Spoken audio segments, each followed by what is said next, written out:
8p1 May 2021 v1. 1 Quetzal, A. Surah 41:37. This verse is from Surah Fussilat Ha-Mim, an early Makkan surah, revealed to the Prophet after the conversion of Hazrat Hamza.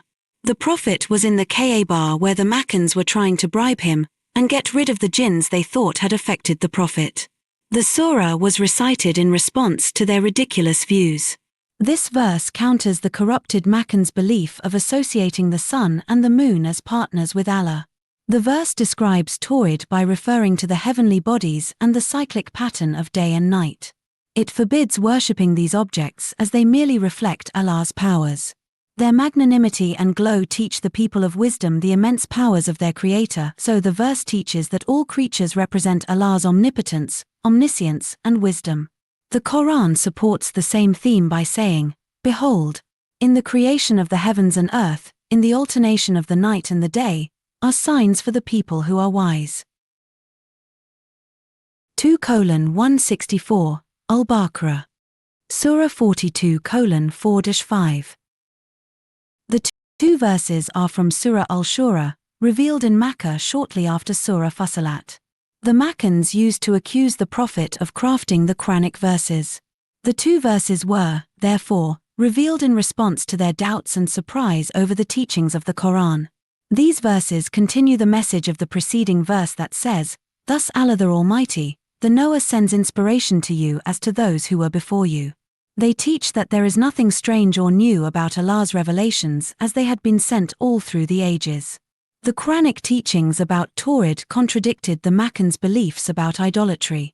The verses emphasize on Allah's unshared authority over entire universe in contrast to the lifeless idols made by the pagans.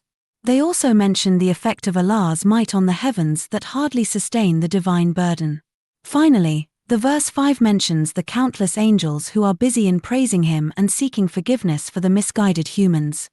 Surah 2:21-22, Al-Baqarah. The two verses describe the fundamental Quranic message of believing in Tawhid and staying away from shirk. Verse 21 addresses the whole humankind, telling them that only one Allah created them and those before them. Therefore, if they want to protect themselves from Allah's anger and the fire of hell, they should worship Him alone. This will ensure their chances of living a righteous life. Verse 22 proceeds to outline Allah's blessings for the physical, and by deeper connotation, spiritual growth of humans. It refers to an intimate relationship between the earth as a resting place, and the heavens sky as a ceiling or shield. Rainfall comes from the heavens to stimulate earth to produce crops that are a fruit of human labor.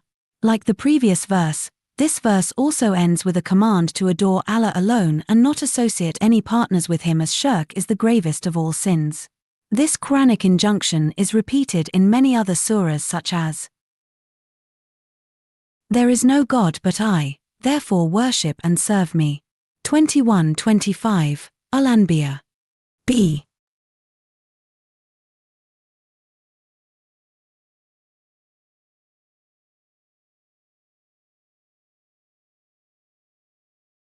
Surah 41:37. This verse urges Muslims to observe various objects of nature that reflect Allah's existence, majesty, and glory. Such observation encourages Muslims to develop a strong belief in Allah's marvels and powers, and therefore, trains them to reject all forms of shirk. For this reason, the Quran adopts a challenging tone while mentioning the immaculate universe of Allah. It says, "You will never see any imperfection in the creation of the Most Compassionate." 67:3, Al-Mulk. It tells them that there must be a supreme power to control and sustain such a wonderful and complex universe. Thus it makes them more humble before Allah. Moreover, they realize their limitations about seeing Allah in this world, thus reinforcing their belief in the unseen. Surah 42:4-5. These verses make Muslims understand the similarity between the Quran and the previous revelations. Thus they teach Muslims to respect other religions as the source of all revelation is one Allah. They help Muslims to tread the path of Tawhid and stay away from shirk. They tell Muslims about Allah's power and glory in order to make them His obedient and genuine servants. By referring to the angels seeking forgiveness for humans, they tell about Allah's mercy and love. Humans, because of their free will and a vulnerability to Satan, can commit sins, but Allah is the most merciful and forgiving. This is frequently promised in the Quran, "O my slaves who have transgressed against themselves, despair not of the mercy of Allah, verily Allah forgives all sins." 39:53, Al-Zumar, belief in Allah's mercy and forgiveness prepares Muslims to repent over their misdeeds and retain the hope of being pardoned by Allah.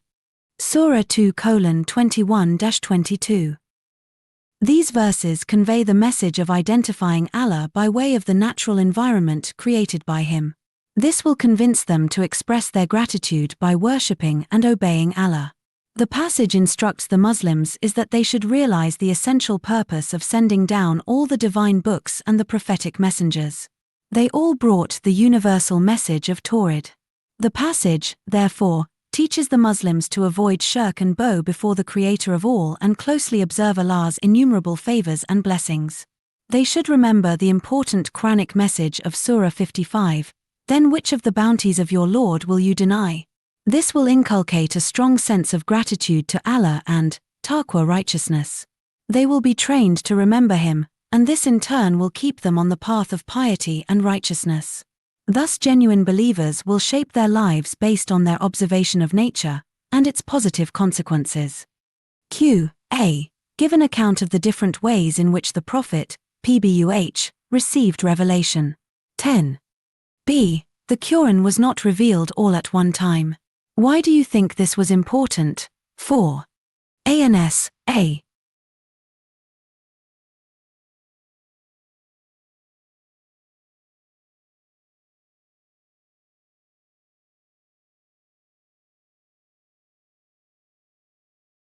Quran was revealed in parts to the Prophet, Pu, from 610 to 632 AD, over a period of 22 years, 6 months and 14 days.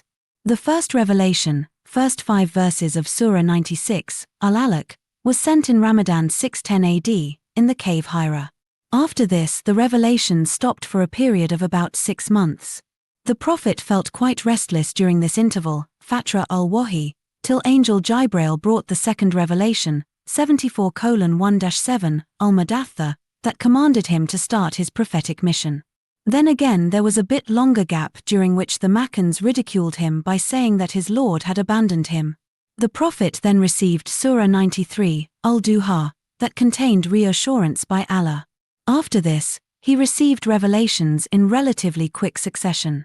They included divine commands of preaching Islam to his relatives, 26:214, Al-Shu'ara.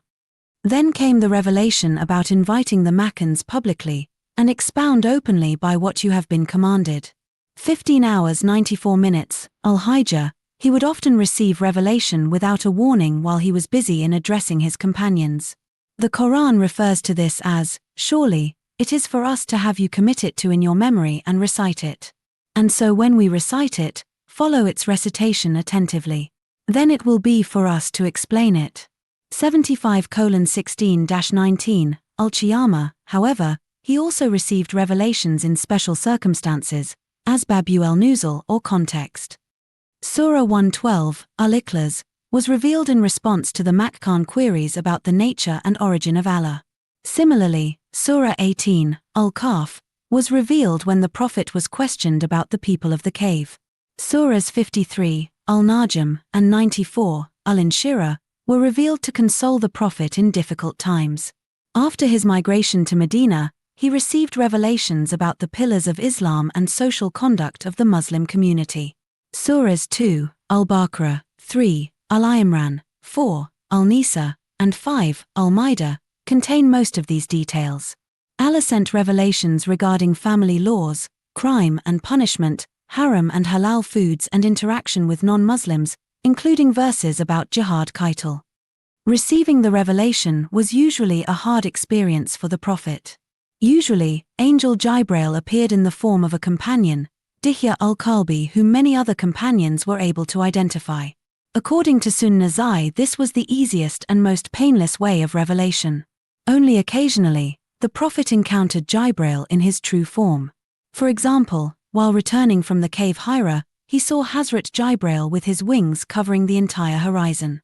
During his journey of Miraj, he saw the angel again as mentioned in the Quran, while he was at the highest horizon.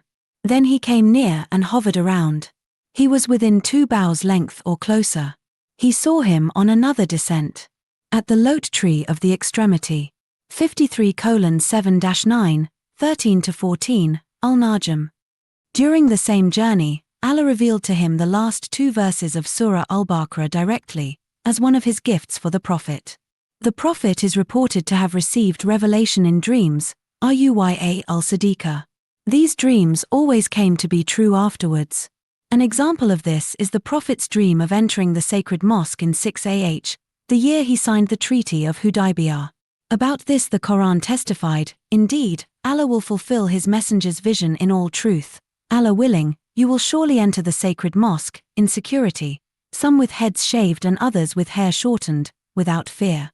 48:27, Al-Fat H, Hazrat Aisha said, "The Prophet did not see any vision but it came like the bright gleam of dawn, Sahihain.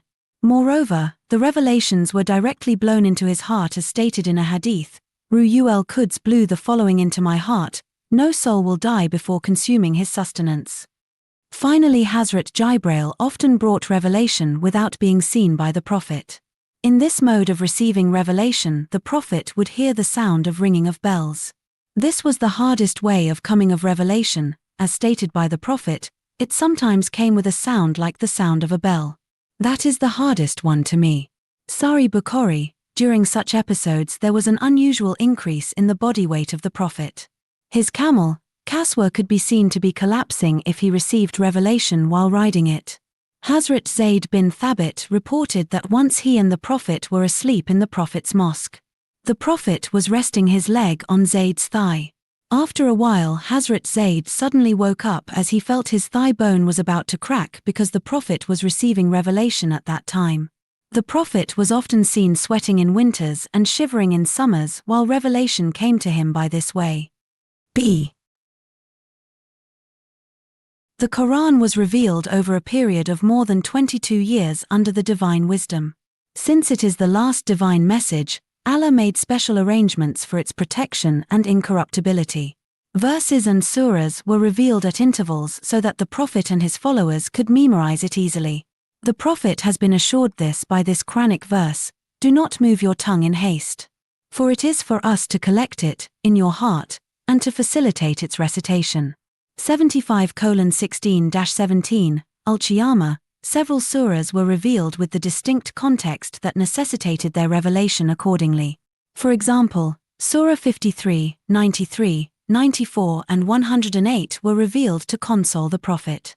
Similarly, Surah 18 and 112 was revealed in an answer to the questions put by the Makkans about the people of the cave and nature of Allah.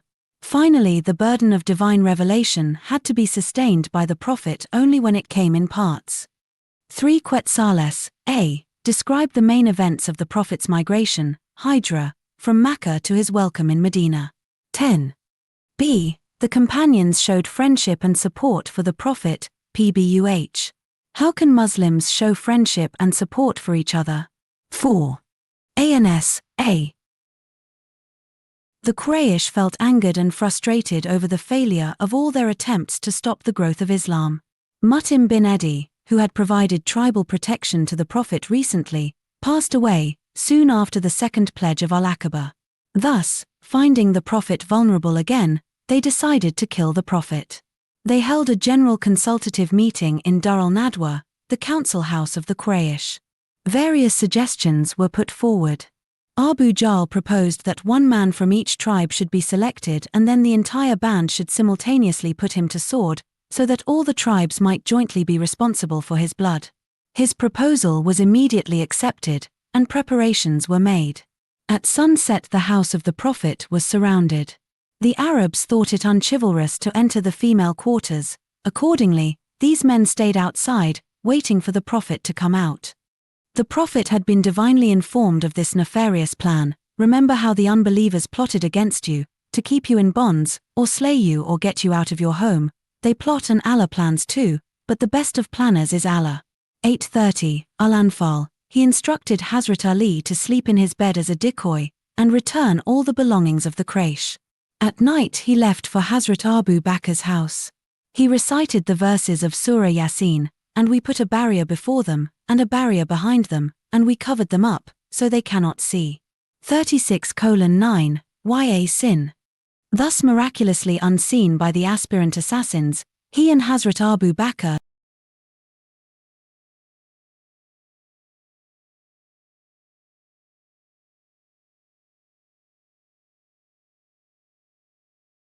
the Prophet and Hazrat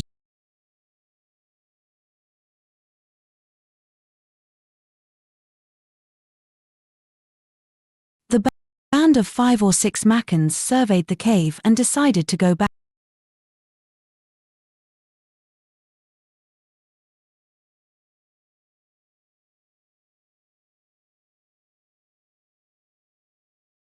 He Prophet and Hazrat Abu Bakr then went to the mouth of the cave. To their surprise, they saw an acacia tree which was not there before. Where there was a gap, it was covered by a spiderweb, and a dove had made a nest and was sitting close by. This divine intervention had fooled the Makkans. The same night Hazrat Abu Bakr's children again brought some food and a Bedouin guide, Abdullah bin Urakit. After 3 days both left the cave with Abdullah bin Urakit on 2 camels for Yathrib via a zigzag route in order to throw off any pursuers. Hazrat Abu Bakr gave his best camel Kaswa to the Prophet. Shortly afterwards, a bounty hunter, Suraka bin Malik, tracked them and began to pursue both. He, however, had to abandon the pursuit, as his horse refused to move forward by the command of Allah. They had a brief stopover in the tent of an old woman Marbad. On Monday, 8th Rabi al-Awwal, September 622 AD, they arrived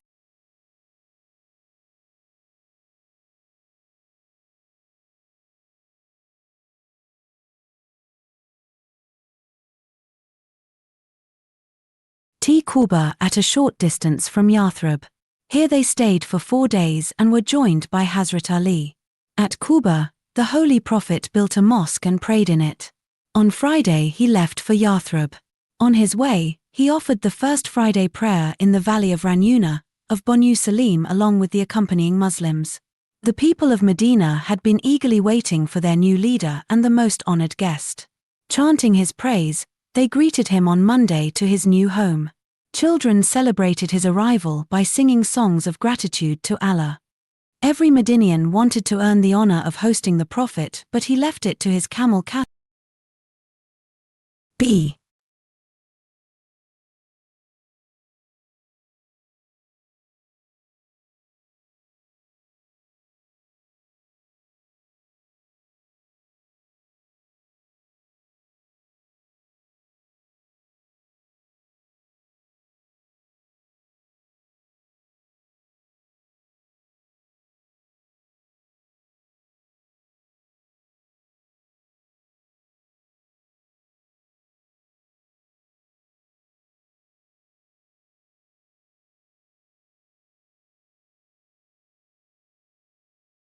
Very Medinian wanted to earn the honor of hosting the Prophet, but he left it to his camel Kaswa to make the choice.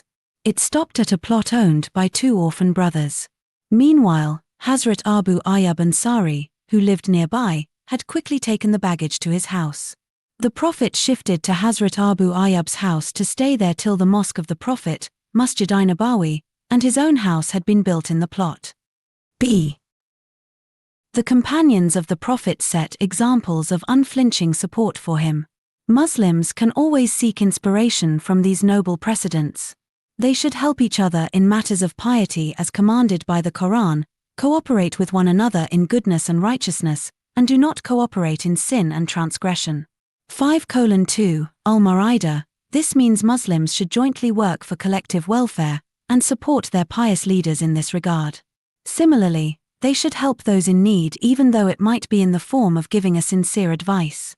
Many Muslims seek guidance through the internet.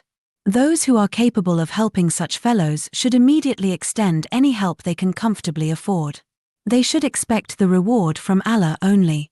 4 Quetzales, A. Write about the events of the Battle of Khaybar and the Battle of Hunain. 10. B. The companions showed friendship and support for the Prophet. Pooh. How can Muslims show friendship and support for each other? 4. A. Battle of Khaybar. After the Treaty of Hudaybiyah, the Prophet decided to secure Medina from the north, where the Jews of Khaybar, supported by the tribes of Najd, had been constantly conspiring against Islam. The Prophet had also received the glad tidings of his victory in Khaybar. Allah has promised you abundant spoils that you will capture, and he has hastened you for this. 48:20, Al-Fat H. He, therefore, raised an army of 1,400 and marched towards Khaybar in 628 AD. The Muslim army marched quickly and reached Khaybar unnoticed by the Jews. Khaybar, literally fortified, was an oasis comprising several forts. The area was divided into two parts. One part consisted of 5 major forts. The other part, Al-Katibar, comprised 3 forts. They were Al-Khamis, Al-Wati, and Al-Sulalim. The most important fort of Khaybar was Al-Khamis. The fight occurred in the first part, where Muslims captured all the 5 forts including the fort of Naim. The Prophet sent Hazrat Abu Bakr and then Hazrat Umar to capture the fort of Al-Khamis, but both returned unsuccessful. In the morning he gave the flag of command to Hazrat Ali, who had some ailment of his eyes. The Prophet healed his eyes by applying his saliva and asked him to proceed. Hazrat Ali demonstrated supreme fighting skills and killed several Jews in single combats. About 93 Jews were killed against only 19 Muslims. He broke open the heavy door of the fort single-handedly. The Jewish commander Mahab was killed by Hazrat Ali. The Prophet gave Hazrat Ali the title of Asadullah, Lion of Allah, in recognition of his boldness. Other forts were also conquered after some resistance. The second part of Khaybar was besieged as Jews decided not to fight. After a siege of some days, negotiations began, and the Treaty of Khaybar was signed, under which Jews agreed to pay jizya equal to half of their agricultural produce to Medina. Muslims got huge spoils of war. After this, all other Jewish colonies, Fadak, Wadi al-Kara, Tamar, and Ayala also submitted to Islam, and the Jewish threat was eliminated. The Quran refers to this victory as, "And he made you heirs of their, Jews, lands, their houses, and their goods." 33:27, Al-Ahzab. The Muslims began to experience some prosperity after this important victory. Battle of Hunain.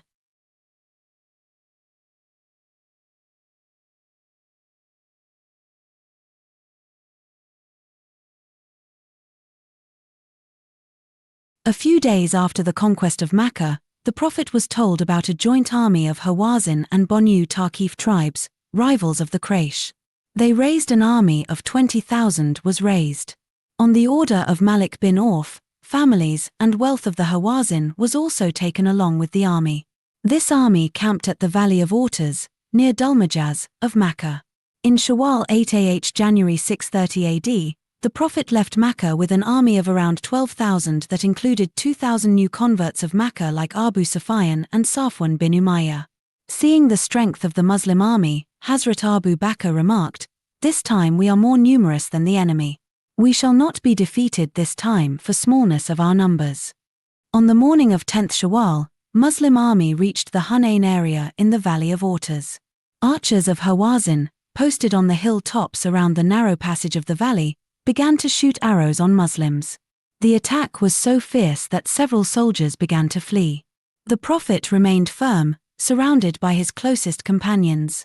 The Quran refers to this initial setback despite a good size of Muslim army by saying, "Behold, your great numbers elated you, but they did not avail you. The land, for all that it is wide, did constrain you, and you turned back in retreat." 925, Al-Tawbah. Hazrat Abbas shouted at the running Muslims by saying, "O Ansar, O people of the Bayat Rizwan, O men of Surah al-Baqarah, rally around the Prophet." Muslims, on hearing this, quickly returned and fought back with a renewed vigor. Within some hours, the Hawazin and its allies were defeated, losing 70 men of Banu Tarkif. Malik bin Auf and the remaining troops of Banu Tarkif fled to Al-Taif and took shelter in the forts. Muslims got huge spoils and 6,000 captives, 28,000 camels, 4,000 sheep and 4,000 pieces of silver. The booty was sent to Al-Jirana and the Prophet left for Al-Taif. He distributed the booty among Muslims after his return from Taif. The Quran mentions this victory in Surah 9, Allah has helped you on many fields and on the day of Hunayn. 925, Al-Tawbah, victory in Hunayn was quite significant as it marked elimination of the threat to Mecca from the south and east. B. The Battle of Hunayn proved quite significant for Muslims as they learned some valuable lessons from its two phases. They realized the importance of standing by their leader during a time of crisis so that their unity makes them an invincible force. Those who had left the battlefield soon returned to join the main army, thus proving the sincerity of their faith. Muslims today should, likewise, face various challenges jointly under their leader. They should also learn that a greater numerical strength is not a decisive factor. Instead, they should remember this Quranic reassurance: how many times a small force has vanquished a mighty army by the will of Allah, and Allah is always with the steadfast.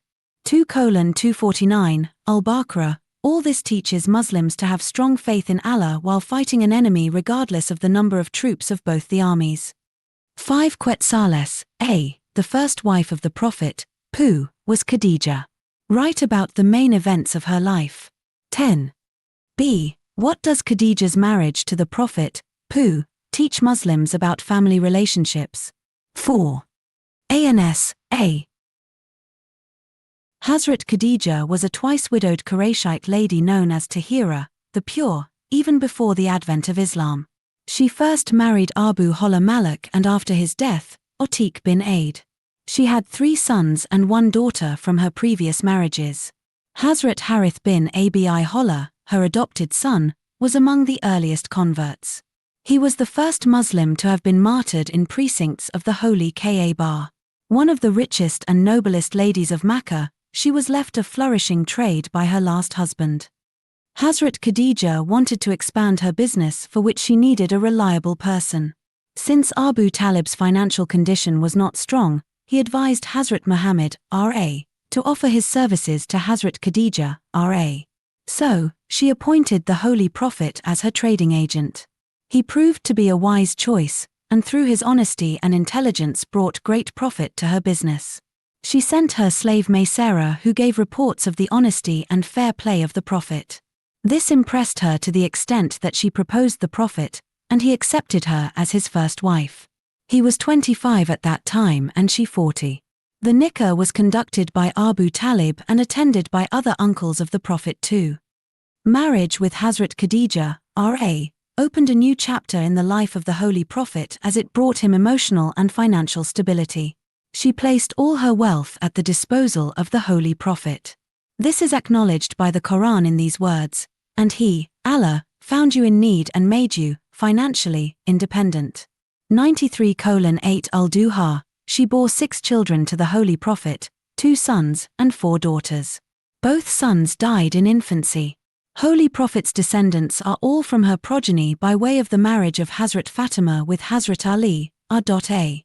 She is the only wife during whose lifetime he did not take another spouse. When the Holy Prophet received his first revelation, and came home in a state of shock, she was there to console him by saying that Allah would not humiliate him as he was a noble and kind man. She immediately believed in him, and became the first ever convert to Islam. Later, she took him to her scholarly cousin Walker bin Nawfil, who fully explained the experience of the Prophet by telling that it marked the awarding of prophethood to Hazrat Muhammad. She stood by the Prophet's side in the face of all opposition and cruelties of the Makkans, including the social boycott, 616 to 619 AD. In 619 AD, at the age of 66, soon after the socio-economic boycott had ended, Hazrat Khadija, R.A., died. The Holy Prophet was so saddened by this loss that he termed the year as the year of grief, Aam al-Huzn. His words were, "She believed in me when others disbelieved, and confirmed my truthfulness when others called me a liar. She supported me with the wealth when the people prevented me. And Allah blessed me with children through her and not through any other wife." Later, during his life in Medina, once Hazrat Aisha asked the Prophet as to why he mentioned Hazrat Khadija so much when Allah had given him even better wives. The Prophet replied, Allah has never given me a wife better than Khadija. Hazrat Khadija was the only wife, besides Hazrat Aisha R.A., greeted B.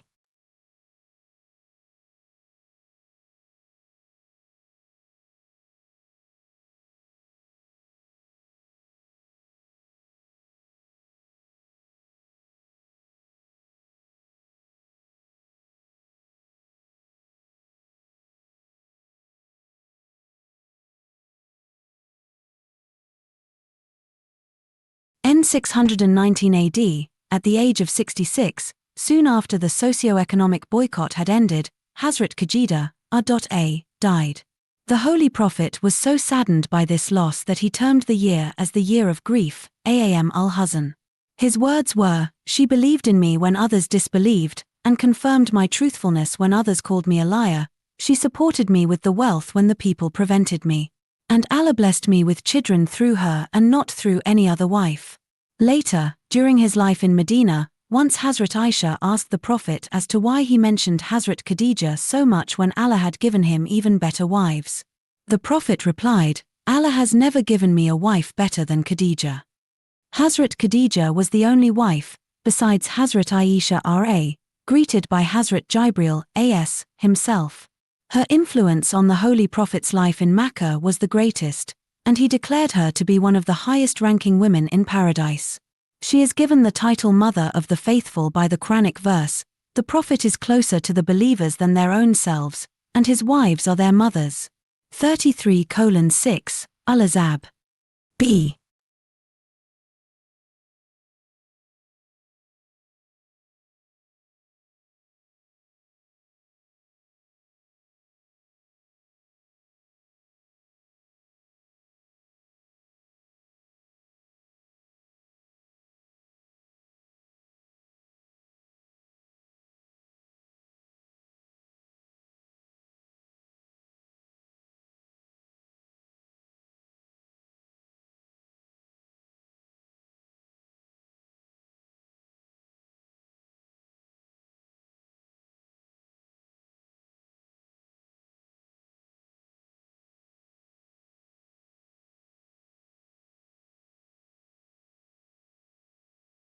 This sacred marriage guides Muslims about family ties in several ways. The mutual trust and loyalty between the Prophet and Hazrat Khadija teaches Muslim couples to strengthen marital bonds by trusting each other. Any claims made by a husband should be judged on the basis of his track record, and trusted unconditionally. Moreover, a sincere wife should support her husband in all circumstances if he pursues a noble mission to prove her genuine attachment with him. Such support may be moral, physical, and financial. The Quran links such degree of loyalty with obedience, and righteous women are devoutly obedient. 434, Al-Nisa. Similarly, a sincere husband should not look for a second wife if he has been blessed by a committed and caring wife who places all her assets at his disposal. That is the reason why the Prophet did not remarry during the life of Hazrat Khadija.